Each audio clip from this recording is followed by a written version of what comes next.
Welcome साथियों। आज का जो वीडियो है बेहद इम्पोर्टेंट वीडियो है और इसके बाद एक वीडियो आने वाला है जिसमें मैंने फ्लिपकार्ट से पोको M4 Pro 5G मंगाया, मगर जो पैकेट में निकला कुछ और ही निकला।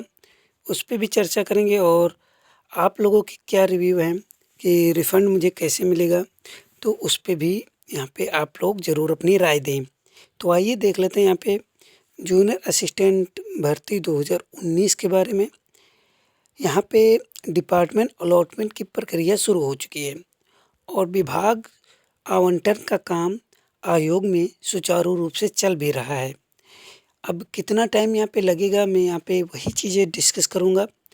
और मैं आपको पहले बता दूँ 2019 में भर्ती आई जिसमें 1180 के आसपास पद देखने को मिले थे, मगर कुछ इंक्रीज हुए पद। कई विभागों के 4-5 विभाग एक्स्ट्रा ऐड हुए, जिसके बाद जो है फाइनल में 1400 प्लस पद यहाँ पे हो गए। ठीक है, उसके बाद जब फाइनल रिजल्ट आया तो एक सीट जो किसी की डेथ हो गई थी उसके पुत्र को या आश्रित को मिल गई, बाकी अन्य सीटों पे यहाँ पे भर्ती प्रक्रिया हो गई। अब यहाँ पे बात आती है कि 2019 में सिलेक्शन के बाद नोटिफिकेशन के बाद 2019 में एग्ज़ाम जो होता है 2020 में होता है, और ये कितने पदों के लिए 1400 प्लस पद के लिए एग्ज़ाम हुआ था। यहाँ पे इसके बाद अगर बात करें, टाइपिंग टेस्ट हुआ, कोविड का काल आ गया 2020 में। उसके बाद 2022 में आपकी टाइपिंग हुई। टाइपिंग के बाद अगर बात करें, टाइपिंग के बाद यहाँ पे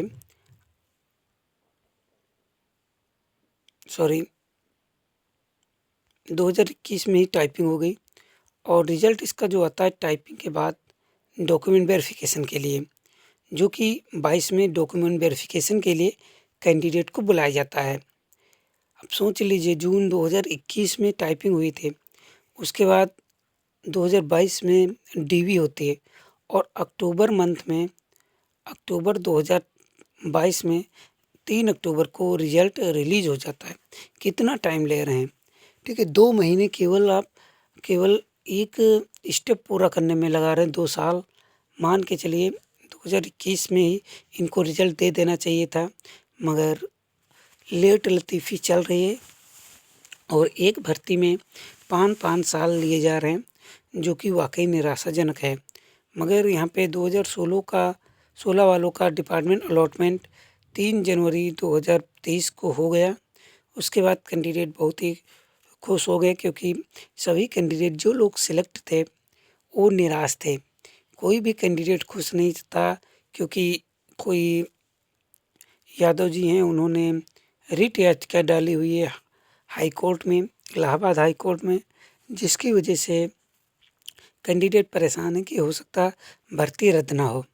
मगर मैंने पिछले वीडियो में भी बताया था कि भर्ती रद्द नहीं होगी, क्योंकि जो नियम बन चुके हैं, नोटिफिकेशन में जो रूल्स निकल चुके हैं, आ चुके हैं सबके सामने, उसमें चेंजेस नहीं होगा। ठीक है, तो ये ना आप कंफ्यूज रहें कि हो सकता भर्ती रद्द हो। भर्ती रद्द होने का कोई भी सवाल नहीं है। ठीक है, तो इसलिए इसमें ना कंफ्यूज हो। मगर डिपार्टमेंट अलॉटमेंट की अगर बात करें तो डिपार्टमेंट अलॉटमेंट 14 या फिर नेक्स्ट वीक 14 फरवरी या फिर 14 फरवरी वाली पूरे वीक में आपको कभी भी रिजल्ट दिख सकता है। मतलब कि नेक्स्ट वीक में आपको इसका फाइनल डिपार्टमेंट अलॉटमेंट ज़रूर दिख जाएगा। 1400 लोगों का डिपार्टमेंट अलॉटमेंट होना है, जो कि ज़्यादा टाइम नहीं लगता है। पिछली बार क्या हुआ था, फाइनल रिजल्ट आने के बाद जब 2016 वाली भर्ती हुई है, पिछली वाली, ये वाली नहीं, जो भी रिजल्ट आया फाइनल डिपार्टमेंट अलॉटमेंट, इसके पहले उसमें क्या था, डॉक्यूमेंट वेरिफिकेशन के बाद रिजल्ट आया था। उसमें सेलेक्टेड कैंडिडेट का लिस्ट था। उसमें बताया गया था कि आप डिपार्टमेंट अलॉटमेंट के लिए डिपार्टमेंट प्रेफरेंस ऑनलाइन भरें। ऑनलाइन भरने में उसके बाद कैंडिडेट का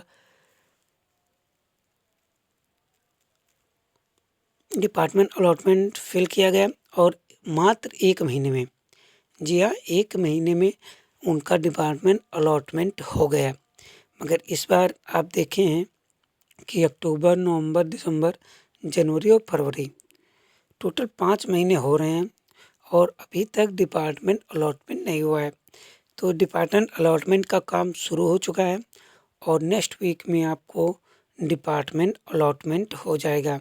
नेक्स्ट बात आती है कि किसे अच्छा विभाग मिलेगा, कितने नंबर वाले कैंडिडेट जो है अच्छे विभाग के हकदार होंगे। तो मैं कुछ लोग कह रहे केवल सामान्य वर्ग को अच्छा मिलेगा, तो आप इसमें ना कन्फ्यूज हों।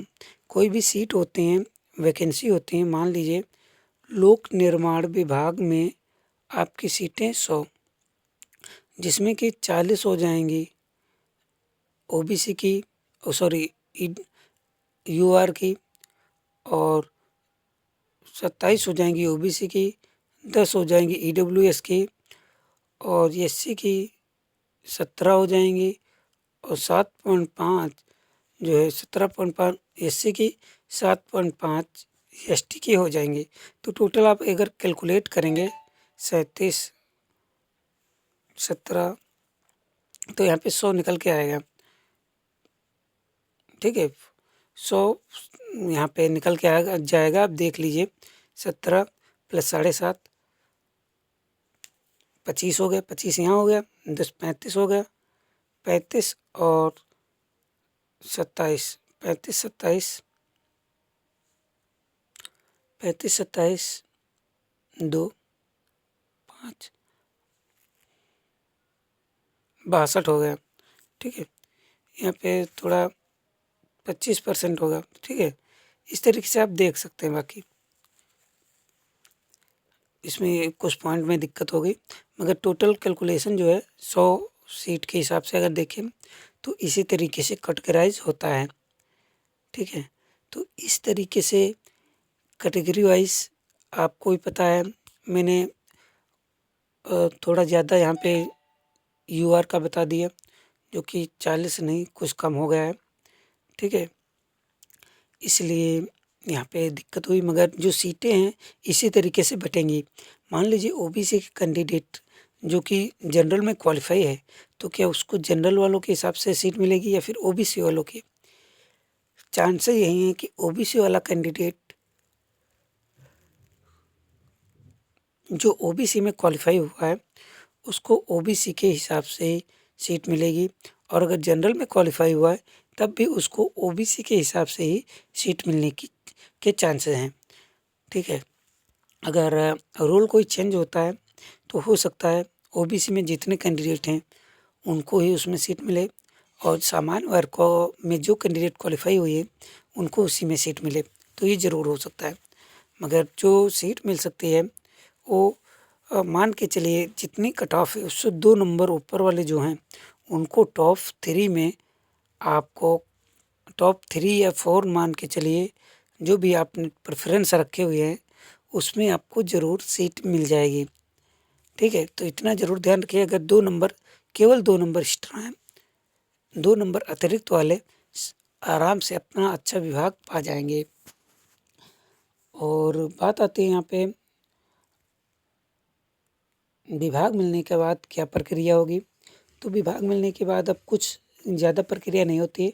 आपको स्पीड पोस्ट के द्वारा एक लेटर आएगा। ठीक है, स्पीड पोस्ट के द्वारा लेटर आएगा। उसके बाद लेटर के आधार पे वहाँ पे एड्रेस दिया गया होगा, वहाँ पे आपको विजिट करना है।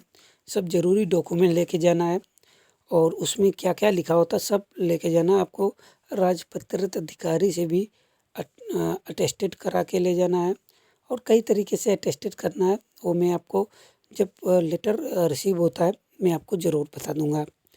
ठीक है, हर विभाग का थोड़ा थोड़ा अलग ज़रूर होता है, मगर मैक्सिमम चीज़ें जो हैं सेम रहती हैं।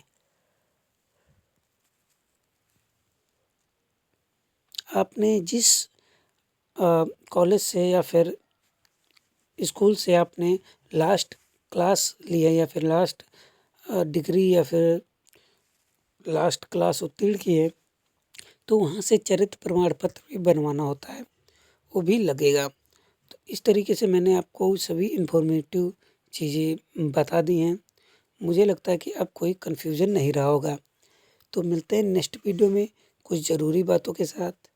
तब तक के लिए नमस्कार, धन्यवाद, बेस्ट ऑफ लक, धन्यवाद।